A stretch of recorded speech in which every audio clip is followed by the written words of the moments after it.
So there are some very bullish things happening right now in this space. And you might not think this is going to be bullish, but this is one of the most bullish things that I've read all day. This is from Hoeim on Twitter. He says, "This is the monthly candle on Bitcoin.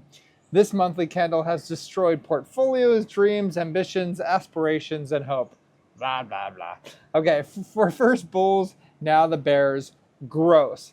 Now, guys, this is not gross. This is actually great for this space. There's less leverage in this space. There's less gamblers. And sentiment is absolutely in the garbage right now. Sentiment hasn't been this low since FTX. It's not as bad as FTX. I don't think we're ever going to get sentiment as bad as FTX because almost everyone that I talked to when FTX collapsed said that crypto is just a scam. It's always going to be a scam. People coin aren't there yet, but this is pretty bad regardless. I said, with all due respect, it's not gross. If people cannot handle volatility, they should not be in this space. The amount of complaining in crypto is childish. It is so childish. It's ridiculous, all right? Best to have a long-term outlook and stay out of leverage. And people may be like, "Oh, you're just insensitive, Toby. What about all of those poor people that got liquidated?" No. Keep in mind that it took me 13 years to take my first bit of profit off of Bitcoin. After holding it for 13 years, I'm not here to get rich quick. I'm here to do it in a responsible manner, and I'm here to teach people how to do that. I'm not here just to get rich. This is leading into generational wealth, okay? This is what I'm trying to teach people to do.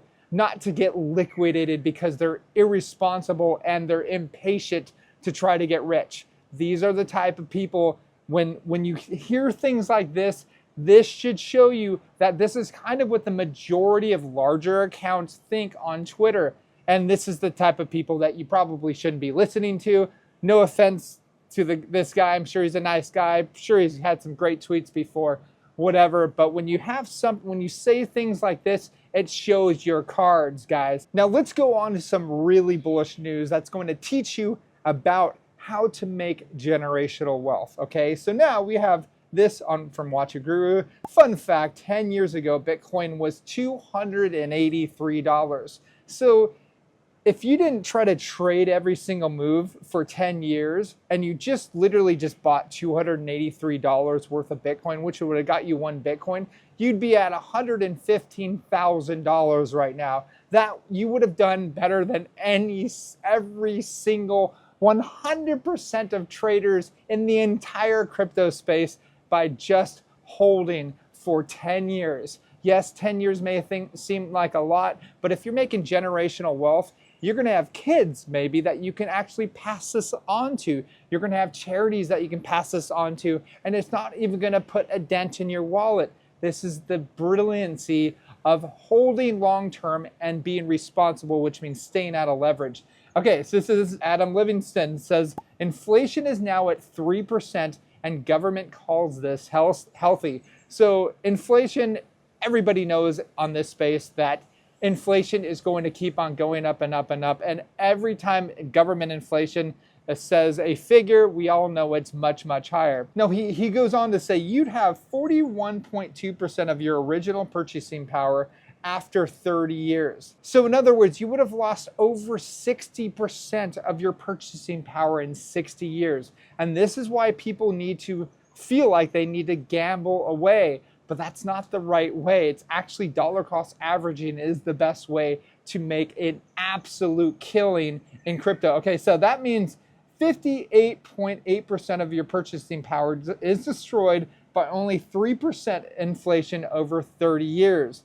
In simple terms, what costs $100 today would cost about $243 in 30 years, and your money would buy less than half of what it used to. Now, keep in mind, he's just talking about a small number of inflation. We all know inflation's way higher than 3%. If you think inflation is at 3%, you must be a high-end politician and you must have zero touch on reality, because we all know that inflation is way higher than 3%. Now, he goes on to say, and remember, true inflation is much more insidious than this. He gets it. M2 money supply expansion is more than double this healthy inflation figure.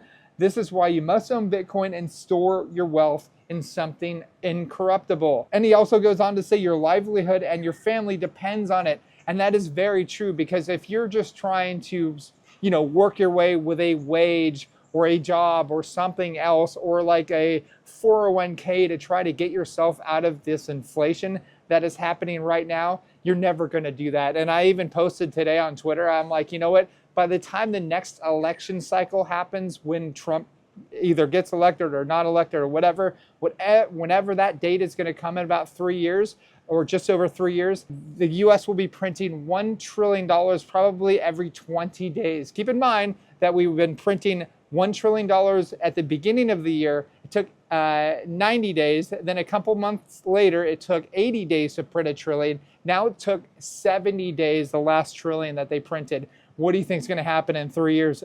Okay, you can do the math. I'm not even a mathematician, but I can tell you one thing. Inflation ain't stopping, guys. And just don't take it from me. Do your own research here. Here's unusual whales. The US has had its fastest accumulation of $1 trillion in debt outside the COVID-19 per PBS. Even mainstream media is calling this. They cannot hide it anymore. It's over. It's finished. And if you really don't take this seriously, then you're screwed. I'm just letting you know, you're gonna be on universal basic income if you do not take this seriously, okay? Now, let's go on to this. Charlie Bailio, price increases over the last 5 years. I can let you look at this list right here. Let's go over a couple. Used cars, this is according to CPI, up 19.5%. New cars up 21.4%. CPI food at home, 25.6%. Gasoline, 44%. I mean, dozen eggs up 156%. Guys, it's out of control. And you know that's going to keep on getting out of control. Let's go over this. Kabisi letter, 67.6% of U.S. consumers are now living paycheck to paycheck, according to a payment survey. This percentage has risen by 10% or 10 points over the last 18 months. This comes as nearly 30% of consumers lost their financial safety net before July 2020 and have struggled since. A similar percentage began facing the same situation over the last 12 months, all while 46% of consumers who had some sort of financial comfort say they have lost it and feel overwhelmed by their situation. Why is that happening? Because they're printing. These people do not have Bitcoin. They're not subscribed to this channel, because if they were, they wouldn't be in that situation. Guys, here's the thing. You should be sharing this with everyone you know so that you can protect them. If you actually care for them, protect them from their inflation. Then they don't have to care about who's going to be president next time, who's going to be a Federal Reserve chairman next time. They're not going to care about interest rates. They're not going to care about CPI, because they're going to be outside of that system like we are, like I hope many of you are. And we've had several people come up to us in Singapore just off the street saying, hey, your crypto tips. Well, I just want to thank you for changing our lives. I'm not making this up. These are actual people coming to us and telling, wow, I've learned so much about inflation, and I've put my money where you considered us to put our money, which is in Bitcoin, guys. So with that said, check out learningcrypto.com. If you want to educate yourself more in Bitcoin, you want to see what we're buying when we're selling and when we're going to buy back the next bear market so we can accumulate even more Bitcoin. Talk to you guys soon.